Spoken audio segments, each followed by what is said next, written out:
life. I was thinking about what I was going to say, and I'm actually going to change exactly what I had planned. As I was listening to Joe talk about all of the things, and I heard some of the stories before, and actually a few of the things I hadn't heard, and we've been together 43 years. But it reminded me of something that my parents used to tell us, and there were 6 of us, and our parents used to say, the only way you can chop down a tree is with a sharp axe.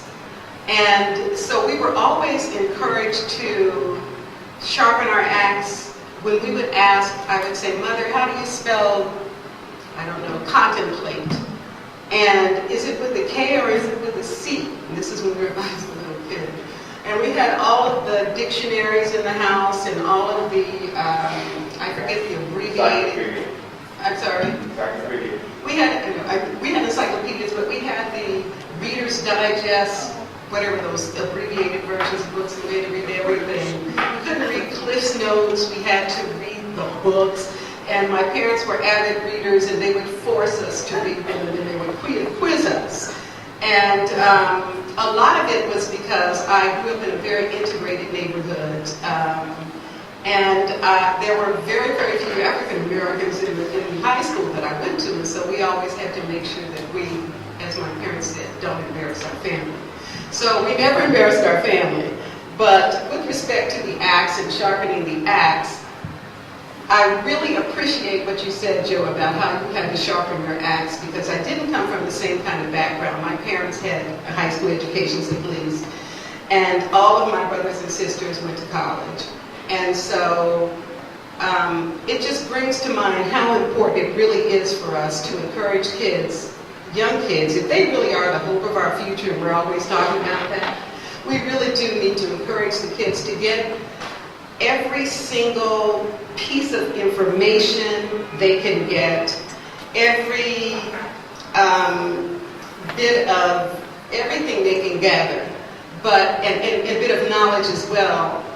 But I think more important than that, you can have all the knowledge in the world, you can have all the degrees in the world, but if you don't have the wisdom to apply it, and if you don't have any mentors and people to help you navigate all of the things that they have to navigate, whether they realize it or not, I don't know what's going to happen to the next generation, this hope of our future. So I wanted to say that. I also wanted to say, I do have a law degree. I do have a master's degree in television and film production. I'm a Bruin. And I am one of the flagship. I've been doing independent documentaries since 1969. And I found out in 2011 from a letter that I received from UCLA that I was one of the flagship filmmakers, the first few African-American filmmakers to come through UCLA in the 60s and 70s. And so now there's a new interest in what we do. And that reminds me of something else that my parents used to tell us, that you really ultimately become that which is in your nature. So throughout my college career, doing films and all of that, and then going to law school, I never thought I'd get back to doing films again.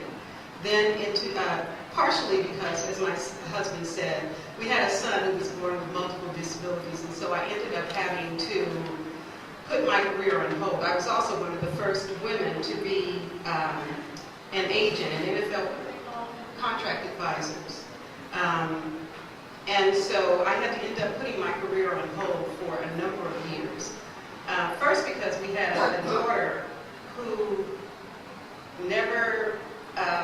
she never crawled, she just got up and walked at 7 months. And at 2, she decided she was going to read books like this. And I was, what in the world is going on? I thought I was going to be this lawyer and contract advisor, and I ended up being a mother, exactly what she needed at home. And then she decided, after my son passed away at 9, she was 11, she decided she was off to boarding school. And my husband and I were like, you're going where? And so she decided to go to Massachusetts. She was in high school at 12. So a lot of times we have to invest ourselves and our kids in ways that we don't anticipate. Sometimes it's line by line, sometimes it's like with our son and daughter, breath by breath, breath by breath. And sometimes, you move ahead paragraph by paragraph. And that's what I tell kids that I'm involved with, and I work with kids all the time. That brings me to what I do now. I am the executive director of the Aaliyah Sweet Fragile Hearts Foundation. That was started by my daughter, our daughter, at 11 years old. Shortly after our son passed away, she came to us and said, I want to do something for kids like me. And we, again, were baffled. Kids like you, what are you talking about? And we got a very good education about the impact of a child with multiple disabilities on the rest of the family, and in particular on the siblings.